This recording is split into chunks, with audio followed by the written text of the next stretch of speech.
नमस्कारम, मैं समी शर्मा जयतुम संस्कृतम चैनल पर आप सबका अभिनंदन करती हूँ। आज हम कारकों में द्वितीय विभक्ति के 5वें नियम को पढ़ेंगे। उससे पहले एक वंदना करते हैं अपन अपने गुरुदेव की कि गुरुर ब्रह्मा गुरुर विष्णु गुरुर्देव महेश्वर गुरुर साक्षात परम ब्रह्म तस्मै श्री गुरुवे नमः। तो अब आगे देखिए 5वां नियम, और उम्मीद है कि पिछले नियम आपके समझ में आ गए होंगे। कृपया आप उसे पूरा देखें और जिसको भी कारकों की ज़रूरत है वो नोट भी करें, है ना। सभी क्लासों के लिए है ये और बहुत ही महत्वपूर्ण है। अगर जिनको ये समझ में आ जाता है तो अनुवाद और कारक दोनों एक साथ क्लियर हो जाते हैं। तो अभी ये 5वां नियम है। अभी अभी दिख रहा है ना, ये अभी और नी, ये दो तो क्या है, उपसर्ग हैं। विसश्च यानी विस धातु, कौन सी धातु, विस धातु। तो यहाँ अनुवाद भी दे रखा है, अभी नी, इन दो उपसर्गों के साथ विस धातु का प्रयोग होने पर इनके आधार की कर्म संज्ञा होती है एवं कर्म में द्वितीय विभक्ति आती है। उदाहरण है अभिनिवेश्यते। अब ये एक साथ आया है ना, ये ध्यान देना, ये एक साथ आना चाहिए। क्या आना चाहिए, अभी और नी, ये दोनों उपसर्ग एक साथ विस धातु के साथ आएंगे ना, तभी हमें द्वितीय विभक्ति का प्रयोग करना है, अन्यथा नहीं करना है। जैसे अभिनिवेशति का अर्थ क्या हो गया, प्रवेश करता है। उदाहरण दिनेश ग्रामम अभिनिवेशति, दिनेश गांव में प्रवेश करता है। क्या करता है, गांव में प्रवेश करता है। अभी देखो ये आधार की क्या होती है, आधार की यहाँ बताया है कि आधार की कर्म संज्ञा होती है। तो आधार का मतलब अधिकरण, और अधिकरण में कौन सी विभक्ति आती है, सप्तमी विभक्ति आती है। परंतु हमें चाहे जितना भी आ जाए यहाँ पे अधिकरण का चिन्ह, लेकिन का यहाँ पे क्रिया के साथ में अर्थात धातु के साथ में, विस धातु के साथ में अभी और नी आया है ना, तो इसलिए हमें क्या करना है, हमें द्वितीय विभक्ति का ही प्रयोग करना है।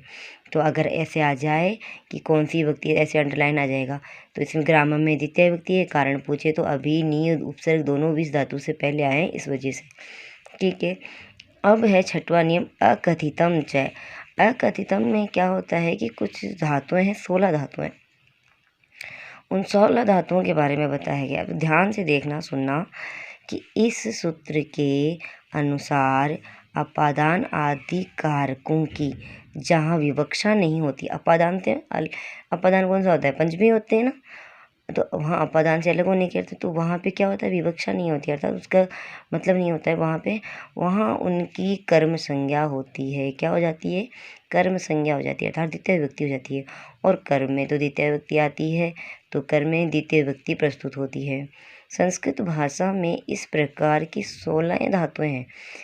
कितनी धातुएं बताई हैं, 16 धातुएं, जिनके प्रयोग में एक तो मुख्य कर्म होता है और दूसरा अपादान आदि कारकों की अविवक्षा गौण कर्म होता है। अर्थात 2 कर्म होते हैं, एक तो मुख्य कर्म, एक गौण कर्म। तो गौण कर्म में क्या हो जाएगा, अपादान, उसमें कर्म संज्ञा हो जाएगी। इस गौण कर्म में भी द्वितीय विभक्ति प्रयुक्त होती है। कौन सी विभक्ति प्रयुक्त होती है, द्वितीय विभक्ति। ये धातुएं ही द्विकर्मक धातुएं कही जाती है। अब कहते हैं संस्कृत में द्विकर्मक धातु है, तो द्विकर्मक धातुएं कौन सी है, ये जो 16 भी बताई जाएंगी। जैसे पहली है दूह, दूह का अर्थ होता है दूहना। जैसे गोपाल है, गाम, दुग्धम, दुग्धि। अब 2 कर्म है इसमें, है ना, मुख्य ये और गौण ये। गोपाल यानी ग्वाले जो है, ग्वालबाल है, वो गाय का दूध दुह रहा है, दूध को दुह रहा है, गाय का दूध दुह रहा है।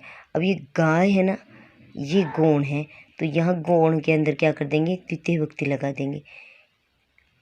मुख्य कर्म तो यह है ही, द्वितीय विभक्ति लग रही है, लेकिन गौण अपादान से, गाय से दूध हो रहा है ना, तो अपादान हो रहा है इसमें, तो इसमें अपन कौन सी विभक्ति लगा देंगे, द्वितीय विभक्ति हो जाएगी। क्योंकि द्विकर्मक धातु है, दुग्धि, दुग्ध धातु होगी, दुहना धातु आ गई ना, दुहना धातु के साथ में अपन कौन सी विभक्ति, ये द्वितीय विभक्ति लगाएंगे। अब इसी के यहाँ पे डिटेल से बताया कि यहाँ गाम एक गौण कर्म है और क्रिया दोग्धि के कारण इस गौण कर्म में द्वितीय विभक्ति होगी। ऐसे ही अन्य धातुएं भी प्रयोग में आती हैं।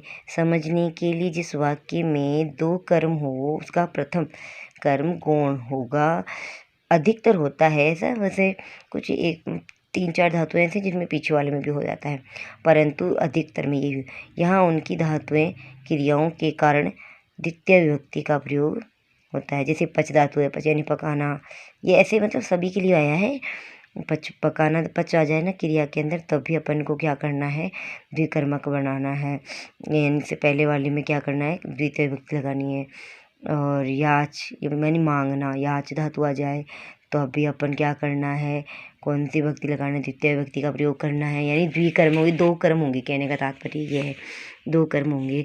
और चौथा है दंड, दंड यानी दंड देना, पृच्छ यानी पूछना, रुद्ध यानी रोकना, ची यानी चुनना, जी यानी जीतना, ब्रू यानी बोलना, या शारा यानी कहना, मत यानी मथना, मश यानी चुराना, नी मिस ले जाना, है मिस हरण करना, वह मिस ले जाना, कृष्ण मिस खींचना। ये जो ना नोट ध्यान देना, 16वां नंबर की धातु को 9 नंबर के साथ में लिखा गया है, ध्यान रखना। ये है ना, ये दो धातुएं एक साथ दे दी, इसलिए यहाँ 15 ही हो रही है, ठीक है, ध्यान देना आप। तो ये जितनी धातुएं यहाँ बताई गई ये क्रियाएं हैं, और इन क्रियाओं जहाँ पर ये होंगे ना वहाँ पे दो कर्म हो जाएंगे। दो कर्म कैसे आएंगे, अभी आपको मैंने बताया था यहाँ पर, जैसे ये दुग में भी कर्म है और इसमें भी कर्म है, दो कर्म आ गए ना, दो कर्म आ गए। वैसे ही इन सारे के साथ में भी क्या आने वाला है, दो कर्म आने वाले हैं, इसलिए इनको द्विकर्म कहते हैं, दो कर्मों वाली धातुएं होंगी, ठीक है। 7वां नियम देखिए, काला ध्वनोरत्यंत संयोग है।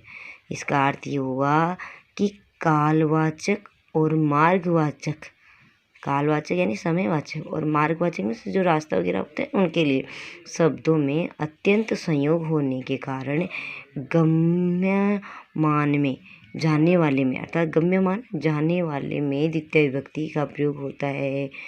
जो जा रहा होता है उसमें हो रहा है। जैसे सुरेश अत्र 5 दिनानि पठति, सुरेश, सुरेश में सुरेश, अत्र में यहाँ 5 दिनानि लगातार 5 दिन से पठती पढ़ रहा है, तो ये 5 दिनानि है ना, इसमें क्या हो जाएगा, द्वितीय विभक्ति लग जाएगी।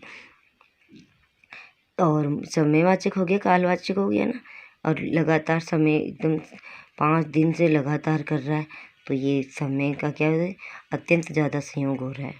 मोहन मासम अधिशिते, मोहन क्या है, महीने भर से रह रहा है, अध्ययन कर रहा है, क्या कर रहा है, अधीते, अध्ययन करता है। तो जब अध्ययन कर रहा है कितने से, 1 महीने से, मासम, तो ये महीने भर से, तो इसमें कौन सी, मासम द्वितीय विभक्ति लगी। नदी कोसम कुटिला होती, नदी कोस के भर के लिए क्या है, टेढ़ी मेढ़ी है, नदी कोस भर तक लगातार टेढ़ी है, तो लगातार टेढ़ी है तो कोसम में क्या आ जाएगा, द्वितीय विभक्ति आ जाएगी। आगे बात समझ में, यहाँ इन शब्दों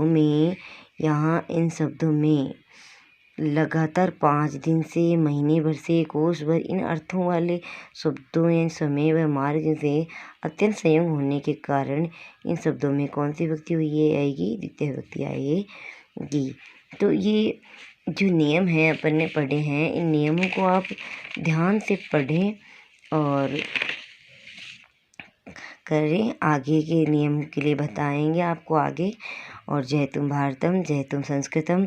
आपको सिर्फ इतना ही निवेदन है कि अगर आपको समझ में आता है तो आप प्लीज़ लाइक करें, शेयर करें और सब्सक्राइब करें, ताकि ज़्यादा से ज़्यादा लोगों के पास में ये कारक पहुंच सके।